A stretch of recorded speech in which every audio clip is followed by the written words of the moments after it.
I'm Linda Pullinsi, and I'm coming to you from my dining room for a couple of minutes to talk to you about a 2-day workshop I'm going to be leading at Scottsdale Artist School, July 7th and 8th.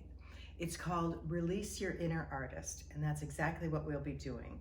We're going to do a variety of exercises to really get into your hopes and dreams, your loves, and create a body of work about that.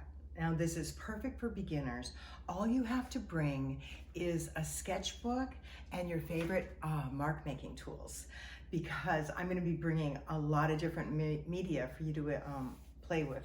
This is a ink wash sketch, so I'll be showing you how to do that, and we'll also be doing a lot of color mixing and experimenting. We'll be playing with different textures.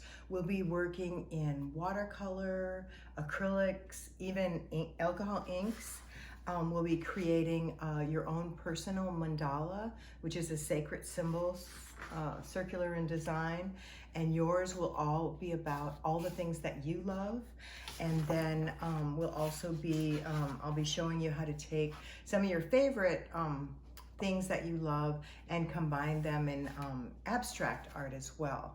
So you'll be creating a whole body of work in your own sketchbook, and I'll give you a lot of little tips on how you can create every single day, because I think a lot of us, we're so busy caring for others that we don't take time to create for ourselves. So let me help you release that inner artist. Thanks so much.